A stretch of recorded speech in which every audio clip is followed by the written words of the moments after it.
damos la bienvenida al tercer día de este seminario de los temas fundamentales del Código Orgánico Integral Penal. Esperamos que las ponencias de hoy les sirvan para desarrollar algunos aspectos de algunas instituciones jurídicas y más que todo para poder efectuar la finalidad de este seminario, que es conocer más acerca de los temas de interés del nuevo Código Orgánico Integral Penal. Bueno, me complace presentar a un gran amigo y un brillante estudiante de Derecho, el compañero Óscar Montaño. Él es estudiante de Derecho por la Facultad de Jurisprudencia de la Universidad Central del Ecuador. Ha sido vicepresidente de la Asociación de Estudiantes, ha ganado varios concursos de oratoria, ha participado en varios paneles, tanto en Ibarra, en Quito y próximamente estará en Machala. Fue candidato a la presidencia de la FEU y la tarde y noche de hoy nos va a hablar sobre un poco temas fundamentales de la teoría del delito. Recibámosle con un fuerte aplauso.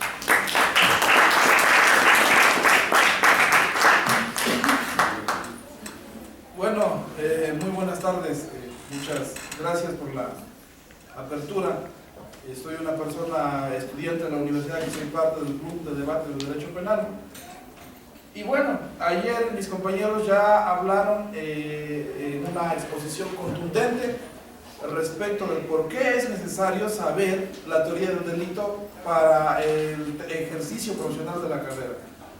Hoy día mi tema era la imputación objetiva con un nuevo Código Orgánico Integral Penal, pero se me ha pedido por razones pedagógicas que más bien me adentre centralmente en el tema de la teoría del delito.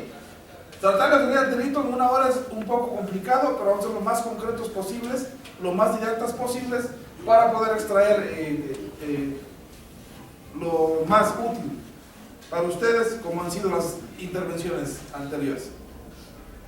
Es normal escuchar entre los estudiantes de Derecho y entre los propios abogados ya en libre ejercicio decir la frase ¿para qué sirve la teoría del delito? O cómo esto puede repercutir en mi carrera profesional. ¿Esto es necesario en mi carrera profesional? Bueno, voy a empezar respondiendo a esa pregunta situándonos un poquito atrás en el tiempo donde la dogmática penal nació. El por qué nació la dogmática penal en Alemania.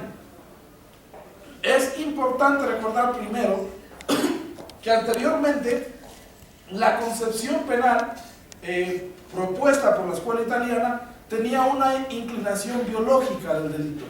Era una cuestión atávica, como llamaron Lombroso, Garofalo y Ferri, donde confrontaba a la delincuencia neutralizando de forma preventiva al delincuente. Y el delincuente, de acuerdo a Garofalo, era un hombre atávico, un hombre que evolucionó hacia atrás. Todo lo que no se parecía al prototipo del hombre europeo era una involución, lo que les hizo considerar que los negros éramos delincuentes natos.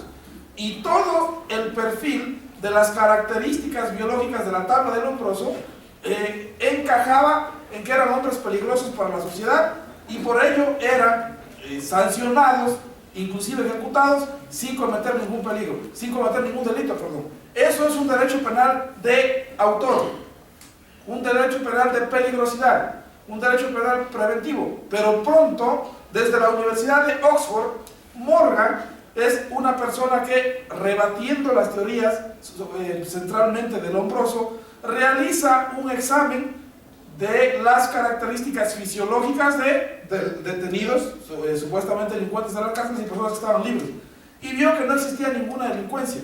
Y es este estudio el que termina por derrocar o por enterrar las concepciones criminalísticas, biológicas de los clásicos italianos.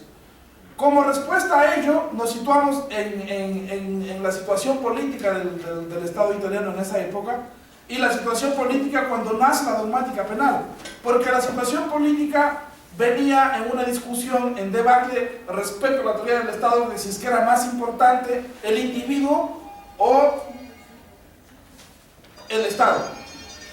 Evidentemente que la penetración del liberalismo político en el derecho penal es lo que realiza o lo que permite la concepción o la construcción o el nacimiento de la dogmática penal.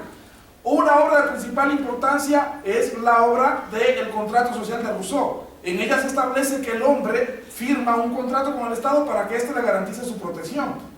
Y evidentemente después en la división de poderes de Montesquieu en el espíritu de las leyes, y Montesquieu nos habla justamente del principio republicano. Tenemos una función ejecutiva, legislativa y judicial, y las tres funciones están sometidas al control del titular de la soberanía. Y el titular de la soberanía, que gracias a Sieyes en el tercer estado ya no era el monarca o el rey, sino que pasó a ser la ciudadanía y posteriormente el pueblo, gracias todos a la obra de Sieyes acerca de qué es el tercer estado. ¿Cómo se aplica el principio republicano a la función judicial? Bueno, ¿cuál es el control del pueblo a la función judicial? Dos principios. El principio de motivación, que es el que obliga a los jueces a incorporar la razón lógica de la sentencia, como expuso ayer el compañero Juan Carlos Perea, y el otro es la publicidad de las audiencias. Por eso es que cuando un gobierno nos dice que nosotros, o los delitos en contra del Estado, los delitos del Estado es el sujeto pasivo, no son públicos, tienen que ser reservados, es una violación flagrante al principio republicano, porque los delitos que mayor control popular requieren son justamente los que involucran al Estado como sujeto activo o sujeto pasivo, pero evidentemente eso pasa aquí. Finalmente, quien lleva el liberalismo político al derecho penal es César Beccaria. En su obra de los delitos y de las penas, sujeta al Estado a la ley. El Estado solo puede hacer lo que está previamente establecido en la ley. Y estos son los presupuestos en los que tendríamos que adentrarnos para contemplar el nacimiento de la teoría del delito. Frank von Liszt, ya en su tratado de Marburgo, este alemán, que es el fundador del causalismo y de la dogmática penal, al que le debe mucho la dogmática penal actual, establece que para proteger al ciudadano de las intervenciones del Estado se requerían crear categorías que deberían ser completadas por todas las clases de delitos, y establece la consideración de que delito es toda acción antijurídica y culpable. Posterior a él es Belli, quien completa la categoría o la teoría del delito con la teoría de la tipicidad penal. ¿Qué es la tipicidad? Bueno, tipicidad viene del alemán Tatbestand, que significa supuesto de hecho. Eso es el tipo penal, la descripción de la conducta prohibida. Pues si el principio de legalidad exige que los ciudadanos solamente pueden ser sancionados por conductas previamente establecidas en la ley, que sean conocidas por ellos, evidentemente que los supuestos de hecho deberían constar en la ley penal. Eso es el tipo penal. Se configuró entonces al delito como acción típica, antijurídica y culpable. Y nos vamos a detener para estudiar el desarrollo de estas categorías desde la perspectiva causalista, desde la perspectiva finalista, y tendremos también que analizar la perspectiva del COI respecto, o la posición del COI, perdón, respecto a las escuelas clásicas ahora que nos han introducido la dogmática penal. El causalismo en von Liszt toma importancia por el crecimiento de la actividad científica de la época. Entonces Frank von Liszt pretendió aplicar el método igual positivo científico de experimentación en el mundo exterior para lograr realizar o calificar una conducta como relevante. Por eso es que para los causalistas la acción no es más que la posibilidad de inervación o movimiento muscular que genere adulteraciones en el mundo exterior. Eso es acción para los causalistas. Eso está en el Tratado de Marburgo de Frank von Liszt, publicado por los años 1800. Posteriormente a eso, tenemos los conceptos de tipicidad, antijuridicidad y culpabilidad. Y vamos a ir estudiando de las dos corrientes para no perder el hilo, porque si explico primero la causalista y después la finalista, vamos a ver inconvenientes. Hans Belzel es quien da un cambio de actitud o de método al estudio de la dogmática penal. Porque el profesor Hans Belzel, alemán, en sus Principios de Derecho Penal, parte general, establece que acción no es la posibilidad de inervación muscular, sino que acción es la posibilidad de actuar. la voluntad realizadora de una acción con un fin predeterminado o preestablecido. Por eso se denomina finalista, porque toda acción del ser humano, de acuerdo a Betzel, es acción solamente cuando ha sido previamente planificada, cuando se busca cumplir un objetivo con esa acción.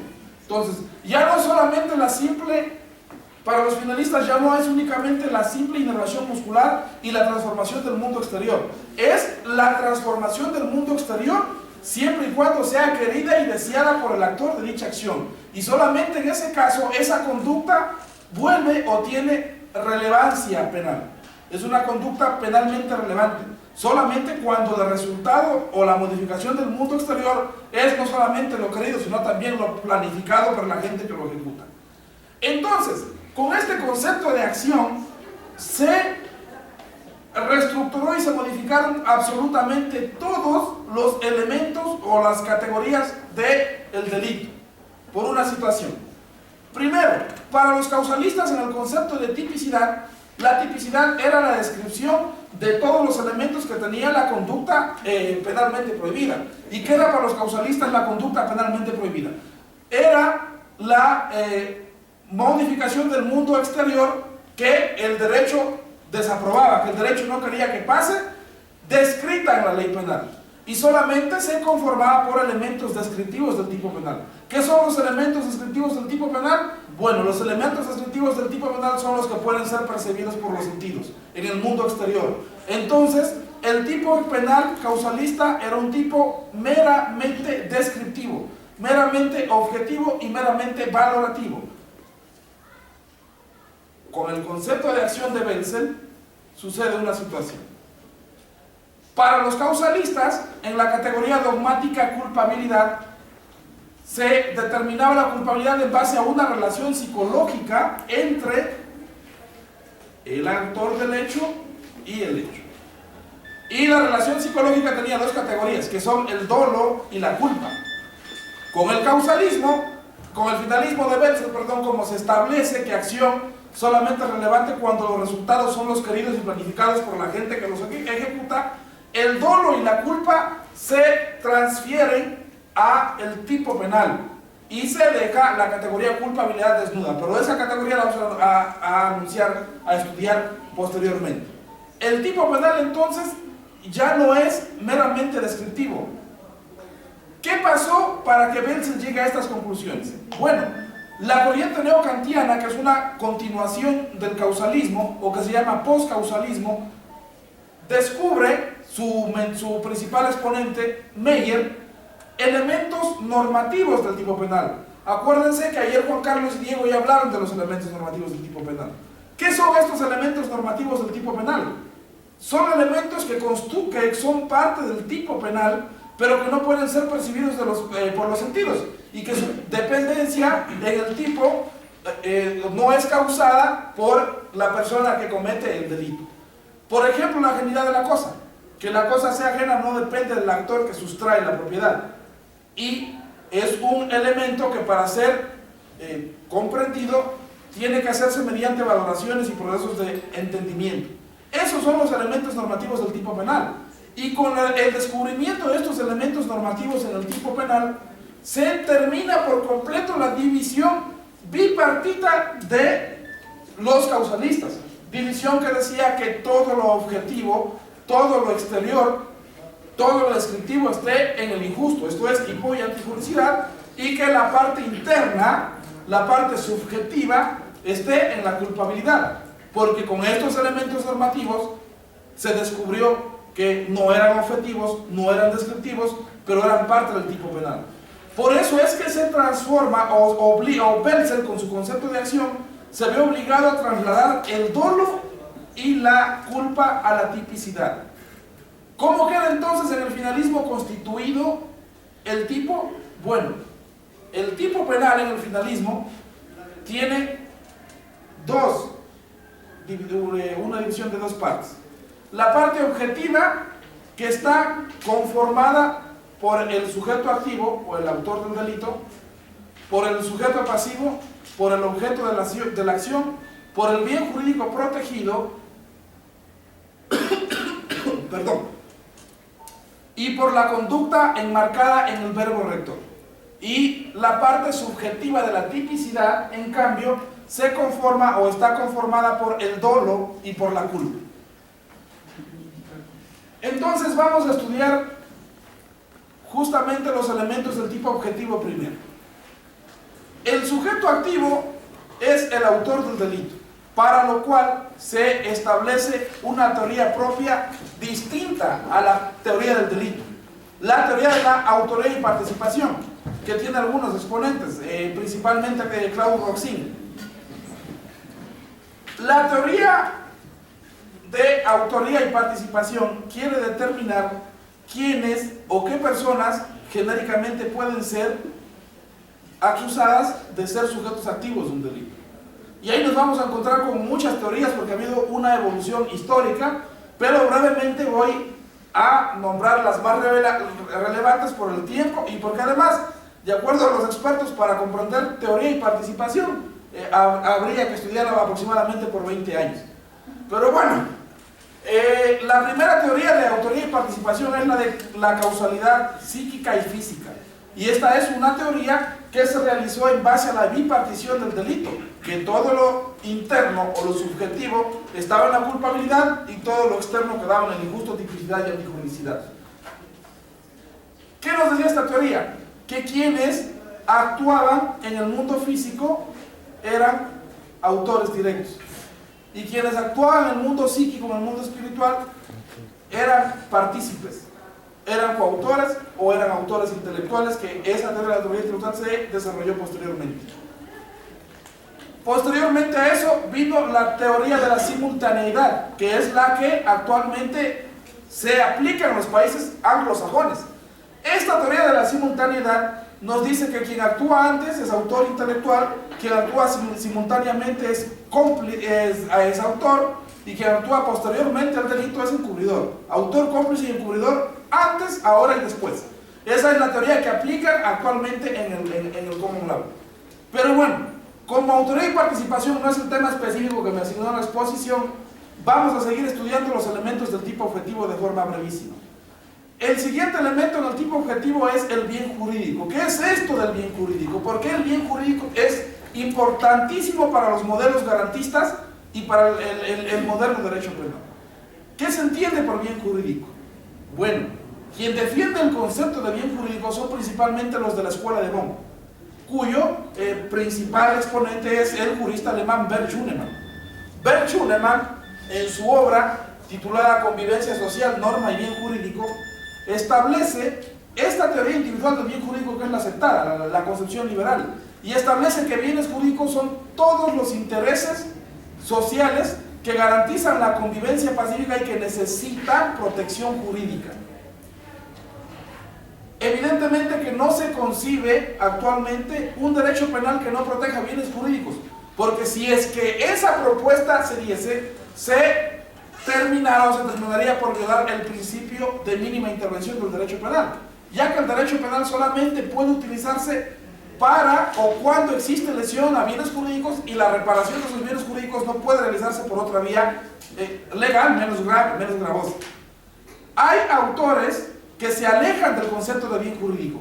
El propio Hans Belzel establece que la norma no busca proteger bienes jurídicos, sino la vigencia de los valores éticos sociales de la sociedad. Y el más radical de estos autores, el profesor Gunther Jacobs, que es un normativista sistémico o radical, un funcionalista radical, establece que la norma penal no busca proteger bienes jurídicos, sino que lo que se trata de proteger es la vigencia de la norma. Y por ende, para Belzer, por ejemplo, que nosotros pasemos un semáforo en rojo, aunque no exista lesión de bien jurídico, y amenaza la vigencia de la norma y deberíamos ser castigados porque habría una infracción. Es una posición radical, pero el profesor Gunther Jacobs en la modalidad cuenta con bastantes seguidores.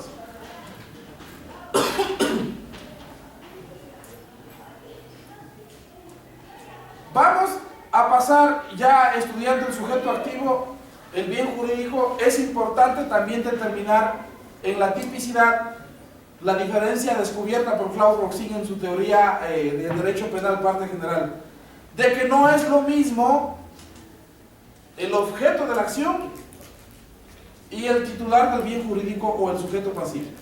Y que evidentemente a veces el objeto sobre el que recae la acción lesiva del bien jurídico puede tratarse de una persona.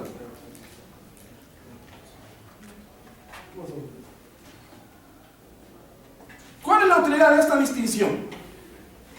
La utilidad de esta distinción es que, por ejemplo, si es que van delincuentes a saltar una joyería y resulta que lesionan a quien atendía la joyería, la persona que debe acudir a presentar acusación particular no es la persona que recibió la agresión, porque no era el dueño de la joyería. Y como se lesionó el bien jurídico propiedad privada, la persona habilitada para presentar una acusación particular no es sobre quien recae la acción, es el titular del bien jurídico. Entonces, pese a no haber sido agredido, no haber sido objeto de la acción, el titular de la acción penal, de la acusación particular, será el dueño de la joyería. Y la persona que recibió, qué sé yo, los maltratos de la delincuencia, que fue amedrentado, podrá presentar acusación por lesiones quizá, pero no por el delito cometido en contra de la joyería, porque no es el titular del bien jurídico. Entonces no es el sujeto pasivo que exige el tipo penal objetivo.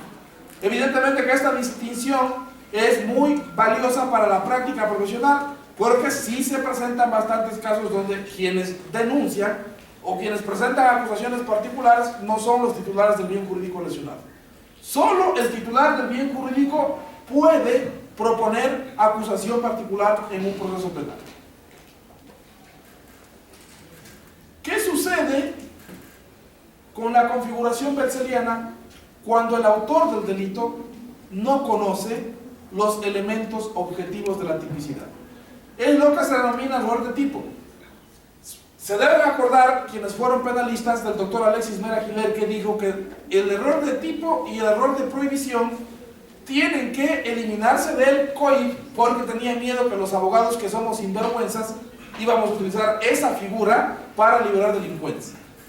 Evidentemente la figura desapareció, pero por la dogmática penal y por el propio COIP tiene que aplicarse por justamente el tipo subjetivo que pasamos a analizar, y después hablaremos también del error de tipo. ¿Qué es esto del tipo subjetivo? Pues lo que antes estudiaba en culpabilidad, el dolo y la culpa. Eso es el concepto de tipo subjetivo, o lo que compone el tipo subjetivo: el dolo y la culpa. El dolo sufre una modificación de conceptos respecto de las escuelas. Para el causalismo, como dice el profesor Jiménez de Ansúa, que muchos lo han de haber leído, el dolo es la intención de causar daño. Otros dijeron que era la intención positiva de causar daño. Evidentemente que ese concepto era poco entendido. Para el finalismo, en cambio, el dolo no tiene una explicación o una definición conceptual, sino una explicación axiológica, porque se explica el dolo de acuerdo a sus componentes. ¿De qué se compone el dolo en materia penal? De la cognoscibilidad y de la voluntad. Conocimiento y voluntad son pues las partes esenciales del dolo. Entonces, ¿cómo se determina qué es el dolo? Con los dos componentes del mismo en la teoría del tipo penal. Bueno, el dolo, de acuerdo a la definición finalista de Armin Kaumann, es el conocimiento de los elementos objetivos del tipo y la voluntad de realizarlos. Es decir, yo conozco que matar es prohibido y sin embargo yo quiero realizar la conducta penal matar a tal persona pese a que conozco de la prohibición. Solo cuando se fusiona el querer y el conocer, hablamos de dolo para el finalismo. El dolo, de acuerdo a las circunstancias, la doctrina la ha clasificado en 3 clases de dolo distintas. Identificar las 3 clases de dolo puede servir o puede utilizarse para atenuar la pena. El dolo es dolo directo, dolo indirecto y dolo eventual. ¿Cuándo es dolo directo? De acuerdo a la doctrina. El profesor Cerezo Mir, de la Universidad Española, establece, entiendo yo que este es el nombre más claro contra el dolo directo, que el dolo directo es el que quería la realización del tipo. Mi objetivo era matar a B y lo maté a B. En ese caso estamos en un caso de dolo directo. El dolo indirecto, en cambio, es o de consecuencias necesarias, denominado así por Zaffaroni. Dolo indirecto de segundo grado o de consecuencias necesarias. Es cuando la conducta penal quiere o la realización del tipo no busca específicamente como fin la descripción objetiva del tipo penal, sino que tiene una intención que va más allá del tipo penal. Yo asesiné a B porque era mi tío o mi padre y mi intención era heredar su fortuna. En ese caso es dolo indirecto, porque el objetivo principal no es la muerte del individuo, sino un resultado que no está contemplado en el tipo penal, que es heredar al tío. En ese caso es dolo indirecto. Y el dolo eventual, en cambio, es cuando no existe en el individuo la intención, puede decirse, existente en el dolo directo. El dolo eventual sabe o prevé que sus consecuencias podrían generar lesiones en bienes jurídicos, pero tiene una esperanza mágica de que el resultado lesivo no se produzca. Por ejemplo, un individuo se propone asaltar un banco y resulta que el individuo no quería o creía que no tendría que amamantar a los guardias, o que no tendría que disparar a los guardias, y sin embargo lo hace. En ese caso, el dolo eventual. Determinar el dolo eventual de la culpa inconsciente es uno de los debates más complicados de la teoría del delito. Pero bueno, continuando con la exposición.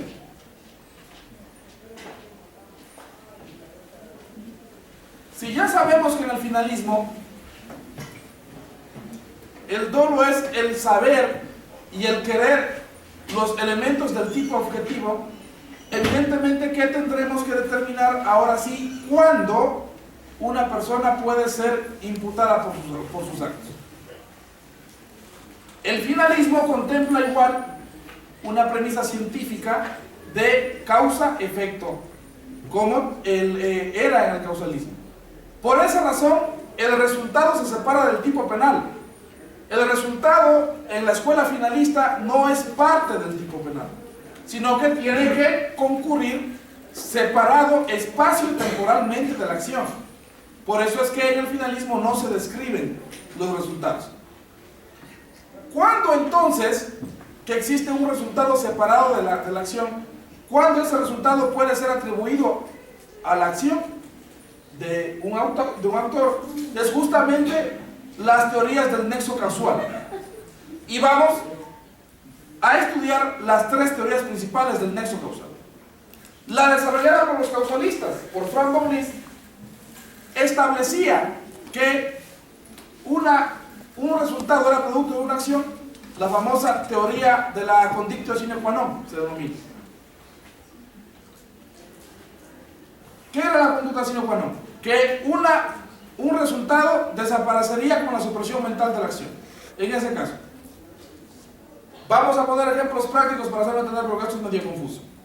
Supongamos que A dispara a B. B sube a la ambulancia, en el camino al hospital hay un accidente de tránsito y muere por el accidente de tránsito. ¿Cómo se operaba la teoría de la conducta sine qua non? Con la supresión mental de los hechos que causaron que B suba a la ambulancia. Es decir, es cierto que a él lo mató el choque de la ambulancia, pero si es que A no hubiese disparado a B, él jamás hubiese subido a la ambulancia y por ende no hubiese muerto. Entonces, el responsable de la muerte de B es A, que tiene que ser castigado por homicidio doloso. Esa es la teoría de la conducta sine qua non. Recibieron muchas críticas de los neokantianos, sobre todo de Meyer, porque el propio Meyer critica esta teoría diciendo que si es que es así, se determina entonces que culpables de la acción son los padres del delincuente que mató a B por haberlo parido, y evidentemente que terminaban sancionando inclusive a Dios por haber criado a los hombres. Por esta razón, Belin crea la teoría de la equivalencia, con una fórmula que denomina la prohibición de regreso. Para Belin,